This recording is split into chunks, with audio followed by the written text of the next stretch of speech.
Here we go. I've done everything I can, removed as much as I could. I can't get to the other bolts in there, but today's the day we're taking the van for an MOT. I've really struggled to get the clutch bled, but it seems like it's worked, so fingers crossed I haven't got far to go. The van is in an absolute state. It's filthy on the outside, etc. But I can get the MOT, get it taxed, it's back on the road, and get it cleaned.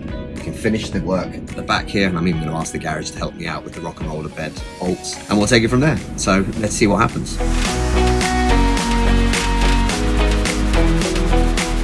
We made it, but I'm 10 minutes early, so apparently I'm not allowed on the industrial estate. So I've had to just literally park the van. Apparently I need to wait 10 minutes, so that's what we'll do.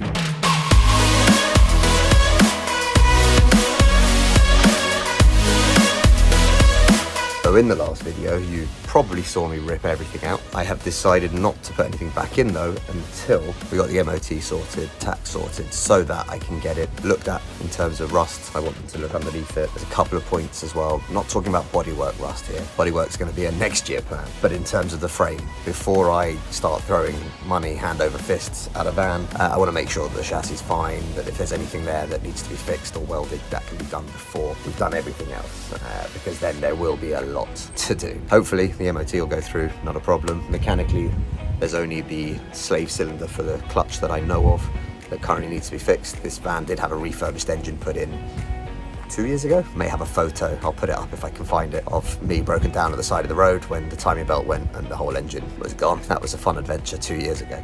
In the last video, whilst ripping everything out, I did come across this, which after lots of looking online and trying to figure out why there was a massive thing in the back of the van. It turns out I think it was the heater for all the back seats. So this was a Caravelle. This would have had 3, 4, 5, 6, 7 seats maybe. And basically it had loads of vents built into the headliner, which is why the headliner was so thick and took away so much space. And it was all powered by this, which would then pump up through here, come through the back of the headliner, and then come out so that you could control. At the front, you can see there's different controllers for hot and cold air at the back compared to at the front of the van. So I've ripped all of that out. The headliner's obviously gone. And I'm looking at this going, that's a lot of space. So if anyone wants a heater from a 97 T4 Campervan, hit me up. There you can have it. I have no idea if it works, by the way, but you can definitely have it. Another thing I was going to ask you guys about is what to do about the steering wheel. Cue footage. It's rotting. So I need a new steering wheel. Do I try and find a standard VW T4 original OEM, or do I put something completely different in? If you've got any ideas, please do drop a link down below. And I know that we're at the very beginning of this journey and this channel, but if anyone sees this and thinks, ooh, I got an idea, just let me know. It'd be awesome. I just really need to figure out what I'm going to do with that, but that definitely needs to be fixed.